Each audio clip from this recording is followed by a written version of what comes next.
Maybe as princess I can order Mama Eleni not to punish you. Then at least there'd be a benefit for having traded her comfortable anonymity as the bastard daughter the king was happy to forget existed for the trappings of a royal life. Ari reached for the scissors that hung from a ribbon beside the door and handed them to Cleo, who paused for a second. This looks expensive. Are you sure you want me to? I can't breathe. My ribs feel like they're touching my spine and my stomach is being squished so tight it's leaking out over the top of this thing. Ari turned to let Cleo see the situation. Stars help us, you look like you're growing another set of breasts. Here. She whirled Ari around and tugged hard on the laces holding the princess in place. Ari choked. Can't breathe. I can't get any leverage. It's laced too tight. How did Francie get you into this in the first place? Cleo jerked the laces and Ari began worrying that the raisin bread she'd eaten earlier was going to make a reappearance. There was a lot of pulling and swearing. I didn't know Francie swore. With a sharp snip, Cleo cut through the laces. Ari drew a deep breath as the corset loosened. She didn't. Ari tugged at the corset until she could pull it over her head. I did. Cleo laughed. You weren't supposed to do that anymore, Ari. You're a proper princess now. Hardly. Ari dropped the offending corset to the pantry floor, adjusted the straps of the regular undergarment she'd had the foresight to wear under it, and pulled her gown back into place. The silk was surprisingly comfortable now that she wasn't fighting to breathe. She rubbed it between her fingers as Cleo quickly redid her buttons. Ari wasn't a proper princess. She was a girl who'd slept in the servants' quarters with her mother, who'd been almost entirely ignored by her father, and who'd only been allowed to attend lessons with her brother when the king realized that Thad, his chosen heir despite the boy's bastard status, was serious about refusing to perform to expectations unless his sister received an education too.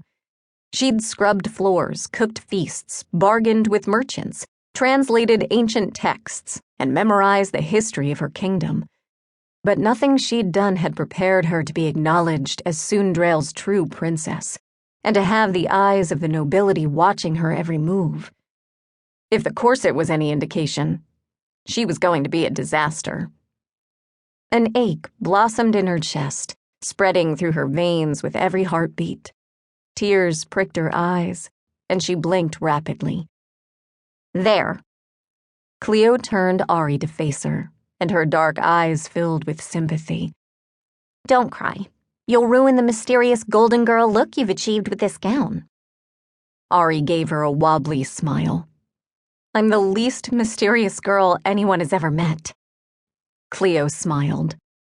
The nobility doesn't know that. To them, you're the princess the king kept mostly hidden from them all these years. And now you're going out there in this gorgeous gown with your big brown eyes and your Ari attitude, and they'll be enthralled. I miss my old life.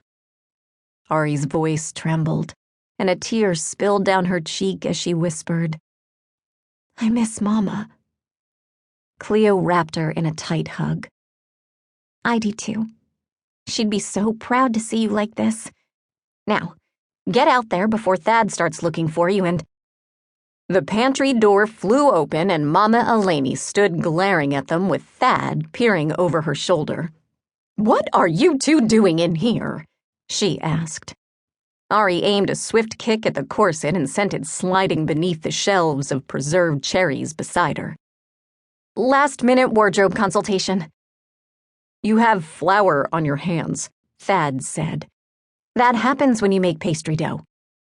Ari quickly dusted her palms together and blinked the last of her tears away. Thad needed someone to stand with him tonight, and she was all he had left.